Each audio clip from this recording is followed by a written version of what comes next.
It's 38 minutes after the hour on a Thursday, and we've got a special guest in studio. Yeah, we think of strategic thinking as something we apply to combat, generals in the field. But if you think about it, there's a war going on in some corporate newsrooms and some corporations. And our next guest is not only the author of a book called Deep Dive, but he is also, among other things, president and the founder of Strategic Thinking Institute, and he is also a professor of strategy at the Lake Forest Graduate School of Management. And this book, Deep Dive, is really all about an analogy between diving and what's really at risk when you're fighting the sharks in business world. So please welcome its author, Rich Horwath. Rich, thanks for coming. Larry, good to be with you this morning. I love the analogy, and I'm not a diver, but I can see the point. You say, among other things, and this would be true for diving, that the worst enemy of strategic thinking is time. You only have a certain amount of air underwater. You only have a certain amount of time to make strategic thinking work for your company. Exactly. We all have limited resources, our time, our talent, and our budgets. And interestingly, everybody has those things, but some people are more successful than others. And so the book Deep Dive is really about how do we be most effective, whether it's in our personal lives or our professional lives, with the resources we have. And as you mentioned, we use the analogy of diving in the book because I dove in Cozumel, Mexico, and actually ran out of air about 100 feet below the surface. Oh, no. Not very strategic for a strategist, but it did make me realize the importance of a very limited resource, in that case, oxygen. And I think in business and in our personal lives, we don't always look at our resources as that valuable. So really what we're trying to do is get people to be aware that our resources, our time, our talent, and our budgets are really valuable, and we need to use them more intelligently to be successful. This struck me. There are no substitutes for strategic thinking. Improving quality is meaningless without knowing what kind of quality is relevant in competitive terms. Exactly, Larry. You look at a company like General Motors. Before they went into bankruptcy, they were doing as good or better than they had ever done in things like quality, styling, inventory turnover, general management. They had been doing better than they had ever done internally, yet they went into bankruptcy because the competition had changed faster than they had changed, and they had the pulse of the customer. And I think GM lost the pulse of the customer and what the customer really values, and because they lost that pulse, they fell behind.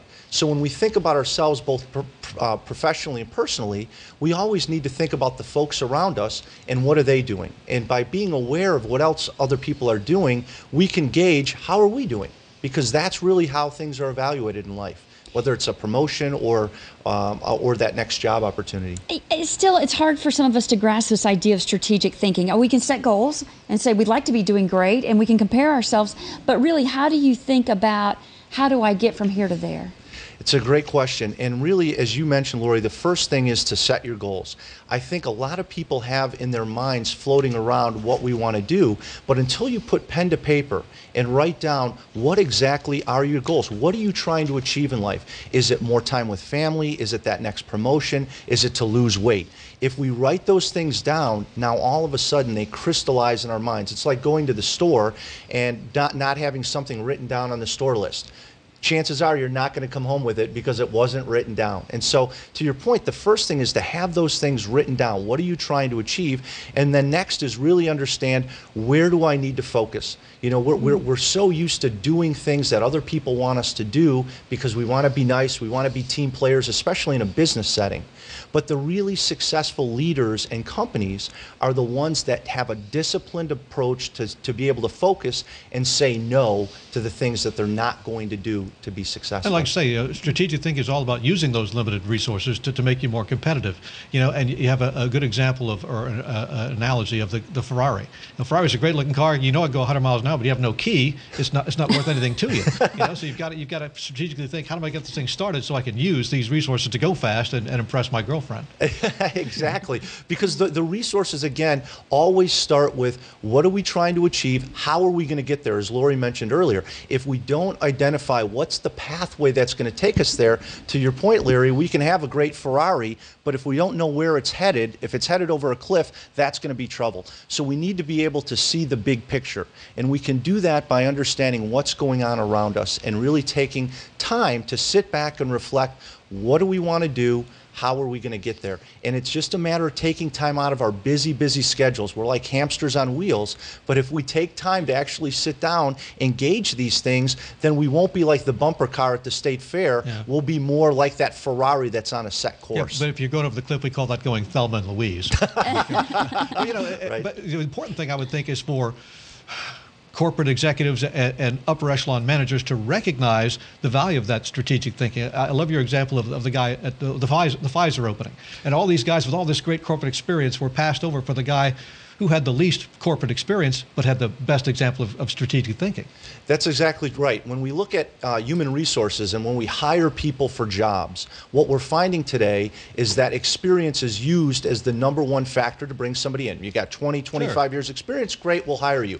But what the data shows over the last 80 years is that experience is only the 5th best indicator of a job candidate's success. Wow. #1 is strategic thinking, people's ability to look at a situation, identify the issues or the problems, and then provide solutions. You know, we've all worked with people that are great at saying, I've got a problem, Right. got a problem, help me, Right. but not so good at coming up with the solutions. And the strategic thinkers today, like the gentleman from Pfizer, who Yeah. had only 4 years of experience in the industry, and they let him run a $40 billion company, whereas the other candidates had 35 years of experience. So the great companies today are not just saying, great, you've got 25 years experience, you're hired. They're saying, can you help us solve problems and get better and more effective with our business? Right. How did you use that experience to make smart strategic decisions? Yeah. Exactly. You say that we need 3 disciplines to be strategic thinkers: acumen, allocation, and action. We've been talking a little bit about those, but any more you want to say about those? Sure. You know, when you look at strategy, it's abstract. It's like love. You know, you can't reach out and touch love necessarily, and strategy is the same way. So we use those 3 disciplines to give us kind of a framework. And if we think about an automobile, we talked about the Ferrari before, acumen, which is the first A of strategy, is really like the key that goes into the ignition. If we don't have the key, the car's not going to start. And in business, we need to have that idea, that new way of doing things to start the car. The second A is allocation. That's really like the steering wheel of a car. The steering wheel helps us say, we're going to go down this road and not go down this other road. And in business, it's about saying we're going to do these things and not do these other things with our resources. And then really the third A of action is our ability to focus on what's important. And action for a car would be like our GPS system. You know, we've all had the GPS systems now. The action helps us stay on the road to success that we're supposed to stay on and not get distracted by the emails and the voicemails that we're swamped with and the fighting fire that a lot of us have to fight in corporations today. So it really helps us, those 3 A's, to say, how can we be more strategic, and to Larry's point earlier, use our resources better day in and day out. 14 minutes to the top of the hour, we're talking with Rich Horwath, who wrote the book Deep Dive, all about strategic thinking in life and certainly in the corporate world. Strategic thinking is great, but you have to follow through on it. And you say that sometimes requires risk, because we're making it sound like, well, if I'm a strategic thinker, that subtracts all the risk out of the problem. No, it doesn't. You know, there's still risk involved, but you got to follow through and, you know, make those smart decisions that will minimize the risk and maximize your potential for success. Absolutely, Larry. Strategic thinking brings more risk into play. And the challenge with that is in businesses today, we punish sins of commission, meaning doing something and failing, much more harshly than sins of omission, where we just lay back. We see a great opportunity, but we say to ourselves, well, if I fail at this opportunity, if I take that risk and it doesn't work out, now all of a sudden I'm getting moved back in the corporation, so I'm not going to take the risk. And so a lot of organizations say, we want our people to take risks, but when they take a risk and it fails, then they get punished. So strategic thinking demands that we make trade-offs, and trade-offs are really about choosing one path and not going down another path.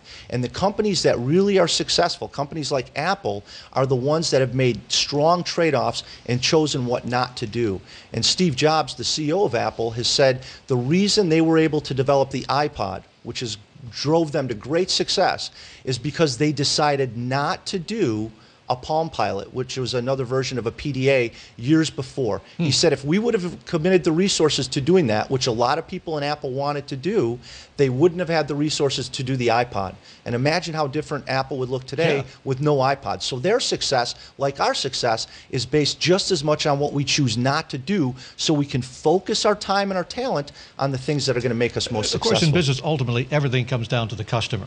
And you say, part of strategic thinking is observing the customer, knowing exactly what the customer wants, so you can tailor what you do to maximize your impact on the customer. So it's still about money and dollars and cents, and it's about customer satisfaction. It's just a matter of getting there and using strategic thinking. Yeah, there's really 3 levels when it comes to the customer. There's some companies that don't listen to the customer at all. And these days, we're seeing that 50% of bankruptcies are caused by... Right, exactly. 50% of bankruptcies are caused by bad strategy, and that starts with not listening to the customer. That second level, then, are the companies that listen to the customer. They do surveys, they talk to the customer, they do focus groups, which is great. But the third level, and the level where companies really succeed, is the ones that observe customers using their products in their own environment. Then they can identify what's working for them, what are the challenges they face, and what are some of the problems they're having right now with those different tasks. Because customers usually can tell you how something works today, but they're never going to give you the insight by talking about what they need tomorrow. Going back years and years, before the automobile was invented, if you said to people who were in a horse and buggy, how can we make your lives better? Well, get me a faster horse. Right. They weren't going to come up with the car. So, it's our job in business as experts to help people see what's in the future by identifying what the problems are people are having and coming up with those solutions. I thought about the movie Big and Tom Hanks, the man-child, totally destroying this guy's presentation because he's sitting there playing with the toy. So this isn't fun. This guy had all these charts and graphs saying, oh, this toy is going to make this fun. It's not fun. And the guy says, yeah, that's it. It's not fun. It's not going to sell. But Rich, we need to be strategic thinkers, not just big corporations, but small businesses and on a personal level too. Wouldn't you agree? Absolutely. And we can use those same disciplines in understanding what are our goals personally, what are we trying to achieve, and how are we going to get there? Thanks so much for being with us. Thank you. Appreciate it very much. And his website is strategyskills.com.